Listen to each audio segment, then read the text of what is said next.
It was a bombshell for the Ruttles. They were shocked and stunned. Well, we're shocked. Yeah, shocked. Shocked. And stunned. Yeah, stunned. Very stunned.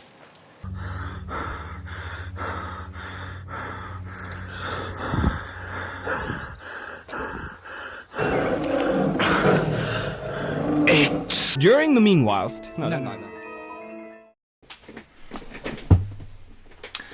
Well, hello, it's Dexter and me with yet another little Thursday intrusion into your lives. Forgive me if you can hear the television in the background. It's the penultimate day of the Vuelta a España, and it's a very exciting hard mountain stage. And I'm got like 1 year on that. And I wanted to film this while my girls were out. Right then, yeah, the reason behind this Thursday little bonus video is, well, regular viewers and subscribers will know that for some time now I've been saying I'm going to get rid of my GFX100 medium format kit and replace it with something else, and that decision has been taken. The GFX100 and all the lenses and accessories have been sold, and I've replaced it. The reason I didn't want to do it until probably like next spring, but kind of like events have overtaken me. I've had a couple of dodgy blood tests lately, and it's kind of like highlighted the need for me to sort of lighten the load of my camera bag, if you like, and also kind of like downscale, I guess, fearing the worst, but anyway, after extensive research and hours of watching YouTube videos and reading reviews in magazines and online, the decision's been made, and my replacement, I gotta be honest, it might, but it's going to be a surprise, and it might completely shock some of you. But before I announce it, let's have a look at the shortlist, and I may have to read some of these. The shortlist of camera kits that I considered. First off was the Sony A7 4R, then the Olympus OMD, OM Systems these days. Dex, you coming in here? Come on, baby. Come here with your dad. There we go. I'm talking to your fans on YouTube. Hang on a minute. Let's see if I can. Here he is, little monkey. And you, hey? You gonna come in? You gonna come in? Oh, you're gonna stay there, are you? Okay. Yeah, where was I? Yeah, the Sony A7 4R, the OM Systems camera. Nikon Z7 was another one. And a camera I love, but buying this would have been, I don't know, suicide, I think. A Leica Q2. Left field, but what a beautiful camera that is. And then and there was one other as well, which I will mention later on. Sony, the Sony system, very, very nearly won. The resolution and the small size were like major factors for me. But then I spoke to a couple of not friends but fellow photographers who'd shot Sony for a while, and they were bemoaning the A7 R4 in particular, its build quality, and numerous faults they'd had with the camera, and that kind of put me off then. I didn't really want one. Olympus was a front runner for a while. I bought and I've now traded. I didn't lose any money on it as well, which is quite nice. An OMD EM10, Mark 1 of those. That was a front runner. I really enjoyed shooting with that camera. But it would have meant, like with the Sony as well, investing in a completely new system, and that eventually saw me disregard that. Nikon was a really serious contender, a Z7 or a Z7 II. I mean, heck, I started my whole photographic adventure with Nikon, and my digital days were Nikon D3100, D90, D200, D300, D700, D800. I've had a lot. But it was the fact that I would have needed to adapt my existing lenses to it, and also probably buy some more lenses as well, that eventually put me off. The Leica, though, show me a better looking camera. Show me a better looking camera than that Leica. And but one of the reasons I was kind of like, not keen, but accelerated the need to get rid of my GFX kit was the fact that I nearly got robbed one day. And having a Leica, I don't think would be would make that any better. Right, so what did I decide on then? Well, before I announce it, let's have a little game. Pause the video now, and in the comments below, make your guess as to what camera I bought. Right then, all done? Do you make your guess? Okay, my new camera is a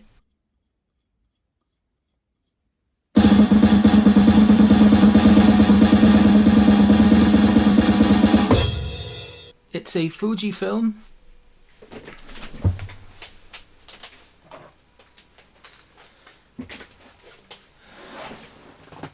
X-T2.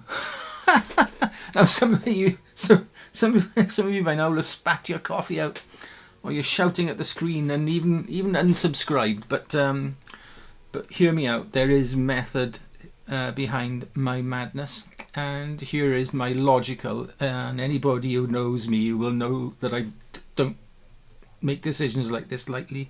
Here is my logical list of reasons behind buying this camera. And I'm gonna read some of my notes because I'll forget otherwise. I've owned and used an XT2 before, with stunning results. It was the camera that replaced my drowned D800 when that fell in the sea. And looking back at the images I made with the XT2, they were really, really good. I mean, to my mind, they were better than the images coming out of my D800, and that's saying something. Secondly is the size and weight of the camera. It's sufficiently small and light to satisfy my needs to lighten my camera load, but it's not so small that my sausage fingered hands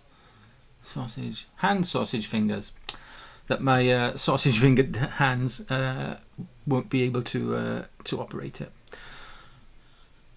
Probably the most important consideration though is the lenses that I've got. I've got a lot of X-mount glass, 9 pieces of it, and I'm going to have to read this out because I will forget something otherwise. I've got the 10-24, the 16, 27, the 35, the 50-140. Yeah, I bought one of those, and I will be getting the 2x teleconverter soon. And there will be a video about that lens coming out shortly. The 7 Artisans 25mm, the Mica 50mm, and I've also got 2 adapted Canon FD lenses, a 50 and a 135. So I've got 9 pieces of X-mount glass, and I've also got all my three Nikon lenses and an adapter as well to adapt them. So it's going to be a lot easier and less expensive than the GFX or certainly any other kit to add lenses, and therefore greater versatility to this kit.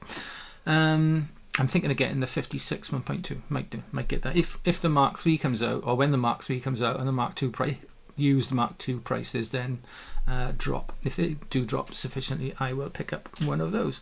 The next reason is I've got an XT4, which, although I use mainly for video, I mean it's filming this right now, it's also an excellent stills camera.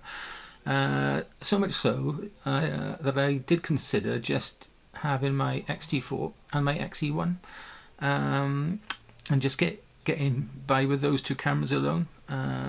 But I wanted something a little bit bigger and ergonomically easier to handle than the XE1, which is why I got the XT2. And I like to have separate stills and video kits. I know it's a luxury these days, but it's something I do like. I'm really heavily invested, this is the next reason, in Fuji X system. As I've already said, I've got a lot of their lenses, but it's not just that. It's the analog experience behind shooting these cameras. I just love it. And what this XT2 has got over an XT3 or an XT4, it's a more photocentric camera, and it's got something I use a lot, which is a photometry or metering collar, so you can easily switch between metering modes without having to delve into the menu system, which I have to do on my XT4 right now. Yeah, I could have gone, as I said, for an XT3, but I think the XT2 is it's more of a photographer's camera then. But once you get to the XT3 and XT4, they really are more I'm not going to say video centric, or the XT4 certainly is, I think, but they are more hybrid cameras then, whereas this for me is a more out and out photographer's camera. I have so much fun shooting my XT and XE cameras as well. There's just something old school and fun about using them, and they make you want to shoot images, and at the end of the day that's all that really matters, isn't it?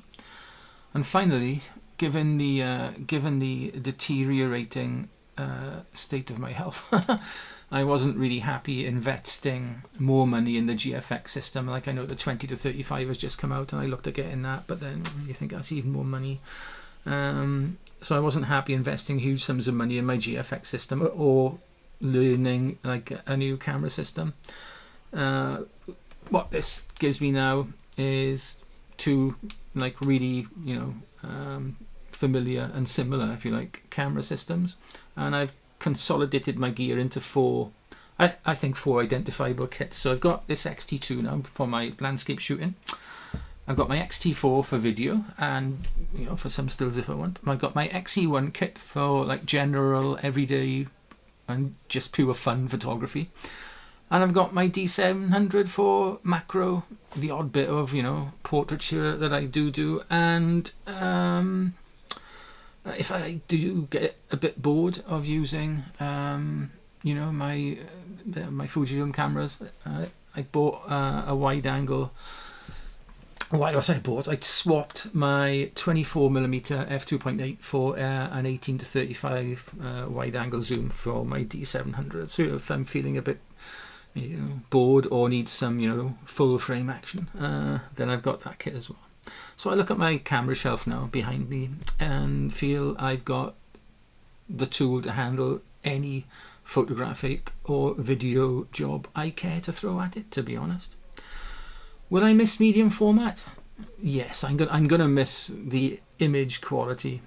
The way the extra resolution of those cameras handled like contrast transitions and transitions between colours and shades, unmatched by any other camera I've used. The image quality was, I got to be honest, peerless. But having said all that, you have to look at it at like over 200% on your monitor to really notice those differences. And I'm not really a pixel peeper. I become increasingly worried about carrying my GFX. It's got some unwanted attention, and while out recently on my own with the camera, I honestly thought I was going to get robbed. Somebody was taking a lot of interest in it, following me about, and in the end I just packed it all up, got back to the car and aborted my shoot and came home.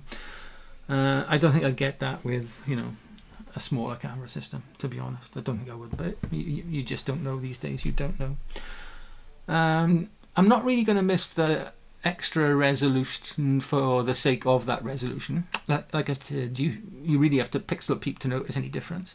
But using my D700 and my XE1 kits, which are 12 and 16 megapixels respectively, has shown me that you really don't need 100 megapixels. It's lovely, it's great to have. It's like, I guess, like having a Lamborghini. You know, with 1,000 horsepower, you can only use 30 of them on the roads. But there we are. So I'm not going to miss the resolution for the sake of the resolution. I'm also not going to miss the sheer bulk and weight of carrying it around. I got to be honest. I made some of the best images I ever shot with my 50R and my GFX100, and I'm really going to miss that. But times change. We move on. Circumstances change. Needs change, and that's it. But why not a 40 megapixel XT5 or XH1 then? Why not one of those? I did look at the XH2 that's just been released yesterday. I think yesterday or the day before. That's just been released, and that I wouldn't have bought one of them. I didn't fancy that camera. It's it's just like any other camera with a PASM dial and all those sorts of things, and that's not Fujifilm for me. Fujifilm for me is hands-on, analog approach. And so I don't know what the specs of the XT5 are going to be. Yes, it's going to be, probably the 40 megapixel sensor. It's not going to be the 26 megapixel stat sensor of the XH2S. But I fear, in that case, that my older Fujifilm lenses, in particular my 16 and my 35, and that they won't be able to resolve the full 40 megapixels of that new sensor, and I would have to invest in the newer lenses that Fujifilm are bringing out to to accompany the new higher resolution cameras. Excuse me, I'm hurting. My shoulder's really bad, my back's really bad. Oh God, carrying that heavy kit around, see. Also with the XT5, it's likely that it's going to have a CF Express Type 2 card, and they are like hideously expensive. We're talking like 300 quid for a decent capacity one, and I don't want to drop that much money on on a memory card.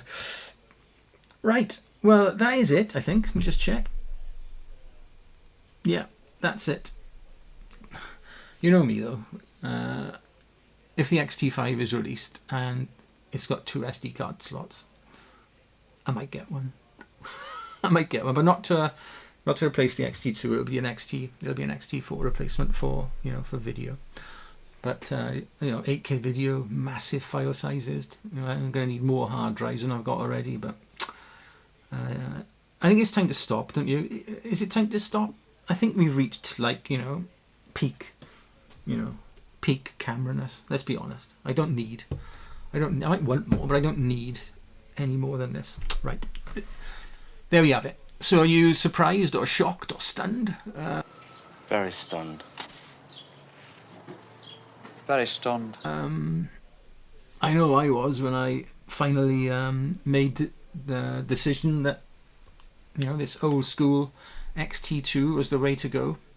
It does look really nice though with this 16mm f1.4 lens on it. They just look like built for each other. Yeah, I couldn't be happier. I really couldn't be happier. Right, that's it for this little Thursday video. Hope you enjoyed it. Don't unsubscribe. Don't just because I've sold my GFX kit. There's no need to unsubscribe. Right, I understand if you do. If you were here for the GFX stuff and it's no longer going to be a part of my channel, then if you unsubscribe, I will understand. But I'd rather you stick around. Stick around for Dexter and me, for our sake. Right, that is it. As I said, for this very long, I'm sorry, but 20-minute long video. Yeah, an XT2. Who'd have thought it, eh? Who'd have thought it? Right. Lovely job. Lovely, lovely job. Right. Stay safe, stay well. Look after yourselves, your loved ones, your pets, your retro cameras. And be nice. Be nice to each other. There we are. That's my... if I could leave one message to this world, it would be nice, make the world a better place. All right. we'll see you on Saturday. What's the video about on Saturday? Let me just check. I'll tell you, this is like peak customer service here. What Saturday's video is going to be all about, bear with me, is going to be all about a long exposure seascape kind of day. So if you're into long exposure seascapes, and in this case shot on a Fujifilm GFX100, stick around and watch that video on Saturday. Right, okay, I'm off. Ta-ra. I feel good, I feel bad, I feel happy, I feel sad. Am I in love? I must be in love. I feel rich, I feel poor, I'm in doubt, I feel sure. Am I in love? I must be in love. Any time of the day I can see her face.